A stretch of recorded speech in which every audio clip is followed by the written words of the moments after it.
ஜனவரியில் ஒரு press meet கொடுத்துருப்பேன். இவரோட கடைசி படத்தை கடைசி நாள் வரைக்கும் பார்க்குறதா நம்மளோட ஒரு ஐடியாவாக இருந்தது. ஒரு கின்னஸ்க்காக நம்ம பண்ணுறதா இருந்துச்சு. பட் நம்மளுக்கு எல்லாமே தெரியும், படம் டிலே ஆச்சு, தள்ளி போச்சு. இதற்கு நடுவில் முக்கியமான ஒரு விஷயம் சொல்லணுன்னா, இந்த தற்கூரின்னு சொல்லிட்டு ஒரு கூட்டம் நிறைய பேர் இருக்காங்க. ஒருத்தர் தமிழ்நாடு முழுக்க பயணம் பண்ணியிருக்காங்களான்னு கேளுங்க. எதுக்கு நான் சொல்கிறேன்னா, இவரோட வளர்ப்பு தற்கூரி கிடையாது. இந்த தற்கூரி தான் 8 கோடி மக்களை பார்த்துட்டு வந்திருக்கேன். 38 மாவட்டம், 1300 கிலோமீட்டர், 55 நாள் நான் கேம்பிங் நான் தனியாக பண்ணேன். லிட்ரலி ஒவ்வொரு மாவட்டத்துலேயும் ஒவ்வொரு மக்கள்கிட்ட, பழங்குடியினர், ஃபிஷர்மேன்ஸு, வில்லேஜர்ஸு, ஒவ்வொரு ரூரல் பிளேஸ் எல்லாத்தையுமே மக்களுக்கு என்ன தேவைப்படுது, என்ன கோரிக்கை வளர்ந்துருச்சுங்கிறோம்ல, இன்னும் வளரல. உள்ளே டீப்பாக போனால் நிறைய கவர்மெண்ட்டோட சர்வீசஸ் இல்லாமல், அடிப்படை வசதிகள் இல்லாமல், ரோட்டில் படுத்துக்கிட்டு, அடையாள அட்டை இல்லாமல், ரேஷன் கார்டு இல்லாமல் எவ்வளோ பிரச்சனை போயிட்டுருக்கு. இந்த மாதிரி விஷயங்கள்லாம் இந்த பயணம் முடிச்சுட்டு வரும்போது ஒரு நிறைய விஷயங்கள் தெரிஞ்சுட்டு வந்தேன். அவ்வளோ டேட்டாஸ் நான் எடுத்து வச்சுருக்கேன். இது வந்து ஒரு ஃபைலாக ஒவ்வொரு மாவட்டத்துக்கு என்னென்ன டெவலப்மெண்ட்ஸ் கொண்டு வரணும் அப்படின்னு சொல்லிட்டு அண்ணனுக்கு ஒரு டாக்குமெண்ட்டாக நான் சப்மிட் பண்ணுறதுக்காக வெயிட் பண்ணிட்டு இருக்கேன். ப்ளஸ் இன்னும் சந்திக்கல, பண்ண வேண்டிய விஷயம் நான் பண்ணியிருக்கேன். ஏன்னா இளைஞர்கள் அரசியலுக்கு வரணும்னு சொன்னார். அவங்கெல்லாம் பிரச்சாரம் ஸ்டார்ட் பண்ணிட்டாங்க சார். அதை நான் பண்ணிவிட்டு தமிழ்நாடு முழுக்க 38 மாவட்டத்துலேயும் தாய்மார்கள்ட்ட நான் மண் வாங்கியிருக்கேன். ஒரு கைப்பிடி மண் வாங்கியிருக்கேன். அவருக்கு ஒரு சிலை நான் செஞ்சுருக்கேன். சிலையில் தமிழ்நாடோட மண்ணை வச்சு ஒரு சிலையை நான் உருவாக்கியிருக்கேன். அதை அவட்ட நான் கொடுக்க வெயிட் பண்ணிகிட்டு இருக்கேன். ஒரு மக்களோட கோரிக்கைகள் நிறைய கண்ணீரோடு நிறைய நம்மளுக்கு பதிவு செஞ்சுருக்காங்க. அந்த பதிவு எல்லாமே அவர்கிட்ட நான் கொடுக்கணும். ஏன்னா அவர் நிச்சயமாக மக்களுக்கு பண்ணுற இடத்துக்கு வந்திருக்காரு. இங்கே இருக்கிற ஒவ்வொரு எம்எல்ஏ, மினிஸ்டர்ஸ் எல்லாருமே முழு நேர அரசியல்வாதியாக முழுசாக ஒரு உண்மையான சர்வீஸ் பண்ணணுன்ட்டு வந்திருக்காங்க. என்னோடய டேட்டா வந்து தமிழக வெற்றிக் கழகத்துக்கு ஒரு முக்கியமான பங்காக இருக்குன்னு சொல்லிட்டு ஏன்னா அவர் மக்களுக்காக வரும்போது அவருக்காக நம்ம ஒன்று பண்ணோம்ல, ஒரு உண்மையான ஃபேனாக, ஒரு உண்மையான 8 கோடி மக்களுக்காக நம்ம பண்ணோம்ல. எல்லாம் நம்ம குடும்பம் தானே. இங்கே நிறைய பிரிவினை இருக்குது, நம்ம அதை பார்க்க வேணாம். அன்பு நம்ம கொடுத்துக்கிட்டே இருப்போம். லீக்கான படம் எப்படி அந்த பிஸ்னஸ் பற்றி பேச வேணாம். இது ஒரு ரெக்கார்ட் கண்டிப்பாக க்ரியேட் பண்ணும். இந்த ஃபேர்வெல் எப்படி இருக்குன்னு நம்ம பார்த்தவங்க திரும்ப வந்து பார்ப்பாங்க. கண்டிப்பாக அவங்களுக்கு தெரியுது ஒரு திருவிழா. அந்த திருவிழாங்கிறது தேட்டருக்கு வந்தால் மட்டும் தான் பார்க்க முடியும். ஃபோனில் பார்த்துருப்பாங்க. கண்டிப்பாக அவங்களும் திரும்ப வருவாங்க, யாராக இருந்தாலும். நீங்கள் ட்ராவல் பண்ணேன்னு சொன்னீங்க, எல்லா இடங்களும் நீங்கள் தனிப்பட்ட முறையாக போனீங்கன்னா இல்லை அரசியல் ரீதியாக யாரும்? ஆனால் நான் முதல்ல சொல்கிறேன், நான் அடிப்படை உறுப்பினர் கூட எதுலையுமே, நான் ஆக்சுவலாக லா ஸ்டூடெண்ட். எனக்கு ஒரு ரெஸ்பான்சிபிலிட்டி இருக்குது. இந்த சட்டங்கிறது மக்களுக்காக தான். ஸோ இதை வந்து அண்ணன் என்றைக்கு வந்தாரோ அன்றைக்கி நான் முடிவு பண்ணேன், என்னோட பங்கு இந்த சர்வீசஸ் அந்த மக்களுக்கு எதாவது இருக்கணும்னு சொல்லிட்டு. அதனால தான் நான் கேம்பெயின் பண்ணேன். இன்னும் ஓப்பனாக சொல்லணும்னா, டிவிக்கு கண்டிப்பாக சிஎம்மாக வராரு அப்படின்னு சொல்லிட்டு எலெக்ஷன் ரிசல்ட்டுக்கு முன்னாடி நான் ஒரு பதிவு போட்டிருப்பேன். நீங்கள் பார்த்தீங்கன்னா லைவ் டேட்டாஸ் இருந்தது. இன்றைக்கி சொல்கிறாங்க தெரியாமல் ஓட்டு போட்டோம் அப்படின்னு சொல்லிட்டு நிறைய பேர் சொல்கிறாங்க. அது கிடையாது. நான் உண்மையாலுமே எவிடன்ஸ் என்னால் சப்மிட் பண்ண முடியும். ஏன்னா மக்கள் ஒவ்வொருத்தரும். ஆனால் ஒரு சின்ன எக்ஸாம்பிள் சொல்கிறேன். காட்டுக்குள்ளே பழங்குடியினர் இருக்காங்க. அங்கே வந்து இங்கே நடக்கிற நியூஸஸ் வந்து அங்கே உள்ளே போகல. நிறைய கரண்ட் இல்லாமல் ரொம்ப ஒரு மாதிரி பின்தங்கி இருக்காங்க உள்ள ரூரல் ஏரியாஸில். ஆனால் அங்கே இருக்கிறவங்களுக்கு விஜய் அண்ணா பேர் தான் வருது. அங்கே இருக்கிற குழந்தைங்களுக்கு விஜய் அண்ணா பேர் தான் வருது. எல்லாருமே விஜய் அண்ணா வீட்டில் ஒரு நபராக தான் பார்த்தாங்க. டிவிக்கே தான் வருதுன்னு சொன்னாங்க. நான் படம் ஜனவரியிலேருந்து லாஸ்ட் ஒரு 6.5 months ஒரு 80 நாளாக அந்த ட்ராவல் நான் பண்ணிகிட்டு இருந்தேன். ஒவ்வொரு ஊர்லேயும் எல்லா இடத்துலையுமே. நான் ஓப்பனாக சொல்கிறேன், இந்த எலெக்ஷன் மட்டும் இல்லைண்ணா, இன்றைக்கி இதில் குழந்தை அடுத்த 30 வருஷத்துக்கு வருதாண்ணா. ஆமாம், லா ஸ்டூடெண்ட்.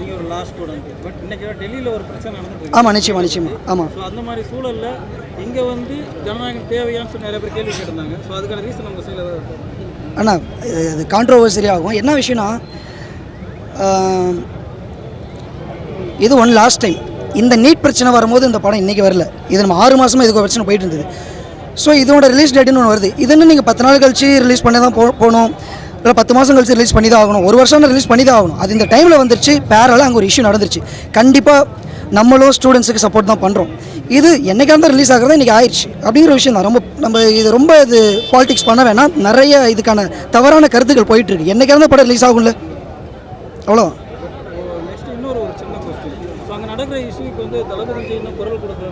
இல்லை சொல்லியிருக்காரு, கொடுத்துருக்காரு. ஸ்டூடெண்ட்ஸ் சப்போர்ட் பண்ணுறேன்னு சொல்லியிருக்காரு. இது ஒன்றும் இல்லை, அதான் ஃபேர்வெல். நீங்கள் கேட்டிங்களா, அந்த ஃபேர்வெல் வந்து நான் அண்ணனுக்காக பண்ணணும்னு நினச்சேன். பின்னாடி 68 அவரோட 68 படமும் எழுதியிருப்பேன். இங்கே வந்து 69 இங்கே இருக்கும்.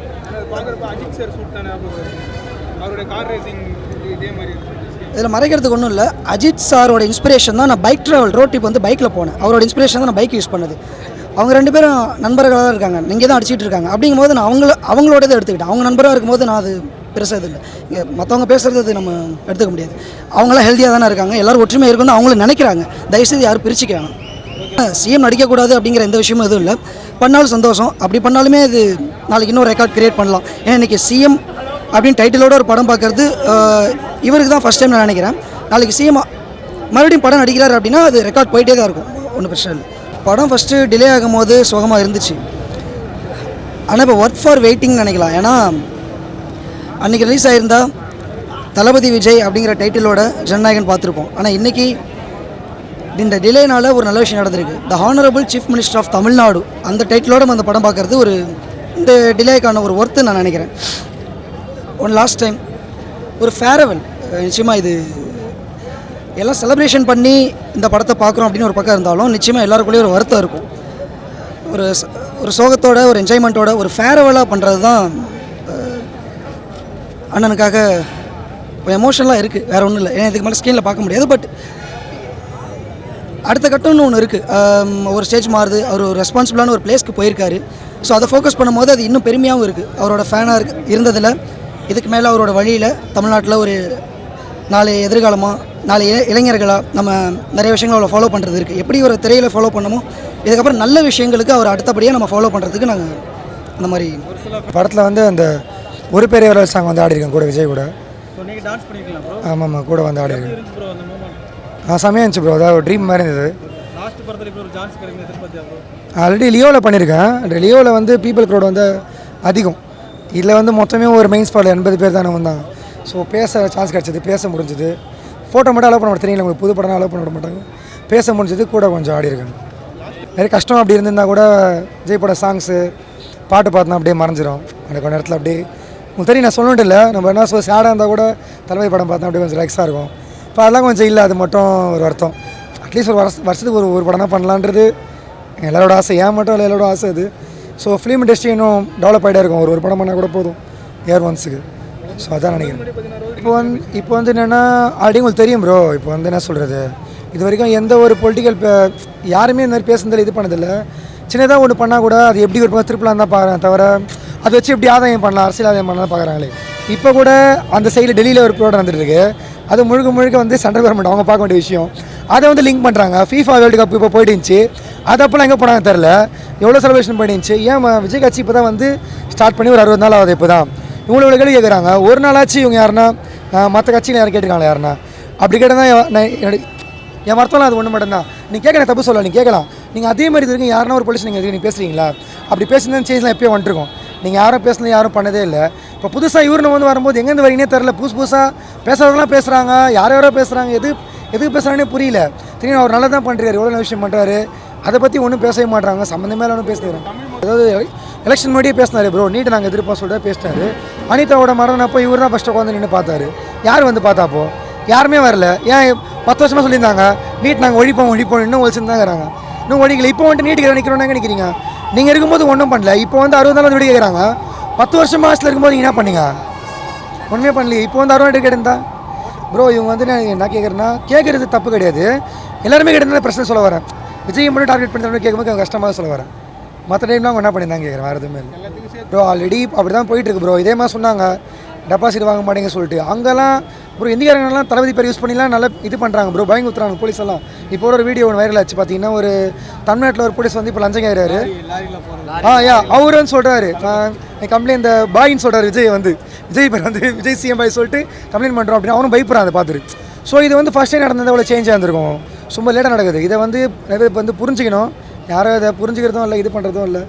எடுத்தவங்க பேசுகிறாங்க. Simple bro. நான் சர்டிஃபிகேட் வாங்க போனாலே எக்ஸாம்பிள் சொல்கிறேன். ஒரு 2000 1000 இல்லாமல் ஒரு எதுவுமே மூவ் பண்ண முடியாது ப்ரோ. இப்போ இனிமேல் பாருங்களேன், கோயிலில் கூட ஒரு 50 ரூபா வந்து யோசிக்கிறான். சைடில் அவங்க அது இது பண்ணுறதுக்கு எதுக்குமே வாங்க யோசிக்கிறாங்க. எவ்வளோ சேஞ்ச் வந்திருக்கு, எவ்வளோ மாற்றமாக இருக்குது. அதுதான் ப்ரோ நான் பார்க்கணும். வீட்டில் ஒருத்தர் ப்ரோ, இப்போ என் ஃபேமிலிட்டு எங்கள் அம்மா எங்கள் அப்பா அப்படி இருக்கும்போது அவர் மாதிரி எங்கள் அண்ணா தான் சொல்லுவாங்க. வீட்டில் இருக்கவங்க எல்லாருமே வந்து அப்படி தான். அப்படின்னு இருக்கும்போது நீங்கள் ஒன்றும் பண்ண முடியாதுல. அவர் ஒன்றும் பண்ண முடியாது. நீங்கள் பேசலாம், இது பண்ணலாம். எண்ட் ஆஃப் த டே அவர் யார் தெரியும், மக்கள் பார்த்துக்கிறாங்க. கண்ணனுக்கு அது எவ்வளோ ஹெல்ப் பண்ணியிருக்காரு ப்ரோ. தெரியாமல் சொல்கிறாங்க மற்ற ஆக்டர்லாம் தெரியாமல் அவர் எவ்வளோ பண்ணிக்கிறாரு. அதெல்லாம் யாருக்குமே தெரியாது. இப்போ வரைக்குமே விட்ரஸ் ஹாஸ்பிட்டலில் வந்து தெரிஞ்சவங்க அட்மிட் பண்ணாங்க. 6 lakhs கொடுத்து உடனே வந்து ஹெல்ப் பண்ணார். அவரே வந்து கொடுத்துட்டு போனார். இந்த மாதிரி சின்ன ஹெல்ப் நிறைய பண்ணியிருக்காரு. அதை பற்றிலாம் ஒரு ஃபெயிலிஸ் வந்து கிடையாது. ஓகே, வெறும் மக்கள் இயக்கம் பண்ணுற விஷயம் இவ்வளோ பண்ணியிருக்காரு. தனியாக ஒரு பண்ணிட்டு தான் இருக்காரு. இது பண்ண அவசியம் இல்லை. அதனால தான் இப்போ உண்மையாக ஜெயிக்க வச்சுருவாங்க. யாருமே இல்லை, இந்தியாவிலே யாருமே ஓரளவு இப்போ யாரும் வந்து ஓட்டு வாங்கலைன்றாங்க. 35% எம்ஜிஆரே வாங்கதில்லைன்றாங்க. இதுக்கு மேலே உங்களுக்கு என்ன சொல்லணும்னு தெரில. அது அந்த உண்மையாக இருந்தால் அவருக்கு கிடச்சிருக்கு, பொய்யா இருந்தால் கிடைக்காது ப்ரோ யாருக்குமே. அவ்வளோ அதான் ப்ரோ படத்தை ஆட்டியிருக்கேன், எல்லாமே ஒரு டேக்கு தான் பண்ணார். படம் ஃபைனாக இருக்கும். அந்த போலீஸ் சாங் வந்து ஒரு பேரே வரலாறு சாங் வந்து வேறு லெவலில் இருக்குது ப்ரோ. சாங் வந்து அது ஒரு மாதிரி கூஸ்பம் மூமெண்ட்டாக இருந்துச்சு. அதாவது அந்த திரையில் நடப்பதெல்லாம் இப்போ தரையில் நடக்கிற மாதிரி அந்த லைவாக பார்க்கும்போது ரொம்ப ஹாப்பியாக இருக்கும். சூப்பராக இருந்துச்சு ப்ரோ. அதான் இப்படி தான் ப்ரோ பக்கத்தில் இப்படி தான் ப்ரோ தான் விஜய் நின்றுருக்கேன். இப்படி தான் பார்த்துட்டு இருந்தேன், கிளி பார்த்துட்டு இருக்கேன். அப்படியே ஆய்ப்பானர் பேசினார், நல்லபடியெல்லாம் போச்சு, சூப்பராக இருந்தது. எல்லாம் ஒரு டேக்கு தான் ப்ரோ. அவர்கிட்ட இருந்தால் அந்த ஒர்க் இந்த ஒரு 5 டே ஷூட்டிங்னா கூட 2 நாளே முடிச்சுருவார் அவர். அந்த மாதிரி ஒரு அதுதான் சூப்பராக இருக்கும் ப்ரோ. அதாவது திரைப்படமும் அவரே, சீக்கிரமும் அவரே போது நல்லா இருக்குது பார்க்குறதுக்கு. அதாவது ஒன்ஸ் ஒரு படம் பண்ணலாம் ப்ரோ, இல்லைனா அவங்க அதிக கூட வச்சு பேசுவாங்க. பட் அவர் டிசைட் பண்ணுறாருனா, ஒரு ஒன்ஸ் பண்ணுறாருனா அவர் மாற மாட்டார் ப்ரோ. ஸ்ட்ராங்கான மைண்ட் செட் ரொம்ப இருக்குது. ஸோ அவர் முடிவு பண்ணால் அவள் தான் அவர் மாற்றலாம் முடியாது.